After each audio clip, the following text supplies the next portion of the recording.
महाराज जी, सावन आने वाला है और इसके बाद अब जैसे कि आ गया कि सभी लोग अपने दुकानों में नेम प्लेट लगाएंगे। उसके बाद देख रहे हैं देश की राजनीति में तमाम बातें चल रही है, इस पर आप क्या कहेंगे? नमः पार्वती पतये हर हर महादेव। श्रावण मास के मैं संपूर्ण देशवासियों को अग्रिम बधाई देता हूं, क्योंकि श्रावण मास एक पवित्र मास है और निश्चित ही जो मुख्यमंत्री श्री आदित्यनाथ योगी जी महाराज जी ने दिशा निर्देश जारी किया है, जिस प्रकार से बेधर्मी घात लगाकर हमारे धर्म को धार्मिक लोगों को भरभ्रष्ट करने का कार्य करते थे और उनके पर्व और त्योहारों को तोड़ने का निरंतर प्रयास करते थे, हिंदुओं का नाम रखकर, और जब उनका कोड बार स्कैन होता था तो पकड़ चुन्नू मुन्नू टुन्नू, अखिलेश यादव पप्पू, राहुल जो है रहीम निकलते थे, रहमान निकलते थे, सलमान निकलते थे, मोहम्मद महमूद निकलते थे। यह अब नहीं होगा और मुख्यमंत्री जी ने मामले को संज्ञान में लिया है। दिशा निर्देश जारी करते हुए उत्तर प्रदेश सरकार ने कहा है कि अब जो भी कांवड़ यात्रा में और पूरे श्रावण मास के दृष्टिगत जो भी दुकानें खोलेगा वो अपना नेम प्लेट लगा के रखेगा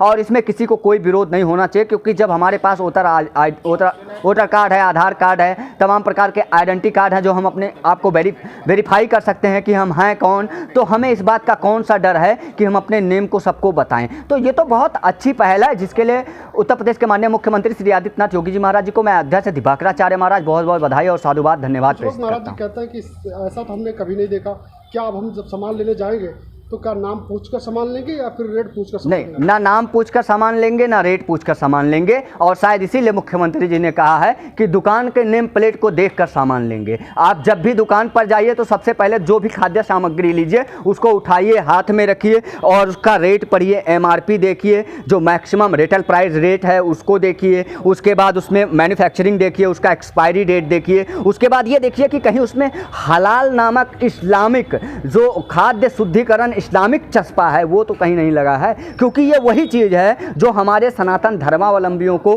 बेधर्मी बनाने का पूरा प्रयास करती है। यदि हलाल चस्पा हो तो अपने नज़दीकी थाने पर जाइए और जो भी वहाँ के इंस्पेक्टर हों, वहाँ के कोतवाल दीवान हों, उनको आप सीधे तौर पर एप्लीकेशन दीजिए। उस दुकान का जो भी नाम हो, उस नाम चाहे वो किसी का भी दुकान हो, किसी रहीम का दुकान हो, किसी रहमान का दुकान हो, किसी जो है चुन्नू मुन्नू टुन्नू पप्पू अखिलेश का दुकान हो, उसके ऊपर तुरंत कोतवाली में जाइए और FIR दर्ज करवाइए कि ये हलाल नामक जो है हलाल चस्पा करके और सामग्री बेच रहा है, जिसके ऊपर कानूनी कार्रवाई सुनिश्चित होना चाहिए। और ये गाइडलाइन उत्तर प्रदेश सरकार ने जारी किया है। और यदि कहीं भी किसी भी दुकान पर आप खाद्य सामग्री खा रहे हैं, कुछ भी खा रहे हैं, कुछ भी खरीद रहे हैं, कुछ लोग कह रहे हैं महाराज जी कि ये सिर्फ और सिर्फ मुस्लिमों को टारगेट करने का प्रयास है।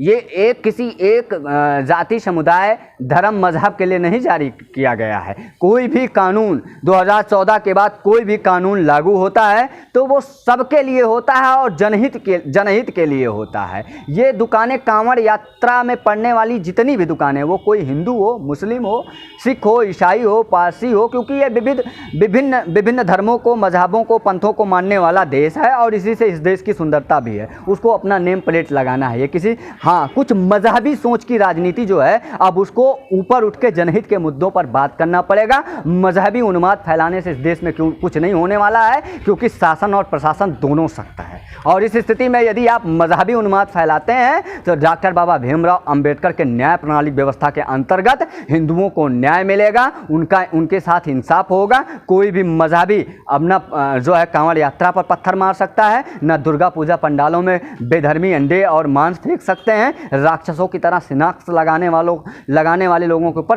कड़ी और बलपूर्वक कार्रवाई सुनिश्चित होगी। हमारे माननीय मुख्यमंत्री जी ने और उत्तर प्रदेश की प्रशासन ने स्वयं बताया। जो नेता राजनीति कर रहे हैं उनके बारे में क्या कहेंगे? उन नेताओं को उन नेताओं से मैं अध्यक्ष दिवाकराचार्य महाराज निवेदन करते हुए प्रार्थना करना चाहता हूं कि आप मजहब की राजनीति से थोड़ा ऊपर हो जाइए। आप हमारे भी नेता हैं, जितने आप इस्लामिक नेता हैं, जितने आप मजहबी नेता हैं, जितने आप अन्य पंथ समुदाय के नेता हैं, उतने सनातन धर्म के भी नेता हैं और उनके भी हित में बोलना शुरू करिए। जनता के हित में बोलना शुरू करिए, जनता के मुद्दों पर बात करिए। जिसके लिए जनता ने आपको 2, 4, 10, 20, 50 सीटें दी है, उसके लिए भी अब काम करिए। सिर्फ जुमलेबाजी और झूठे वादे ही मत करिए। जब आप कुछ सीटें जीत जाइए, उसके बाद उन जनता के मुद्दों को भी उठाइए, सदन में लेके जाइए, विधानसभा में भी लेके जाइए, आवाज़ उठाइए, ग्रामीण स्तर का आवाज़ उठाइए, क्षेत्र स्तर का आवाज़ उठाइए, प्रदेश स्तर का आवाज़ उठाइए, तब ना आप एक बड़ी राजनीतिक पार्टी कहलाएंगे, तब ना आप एक बड़े नेता कहलाएंगे।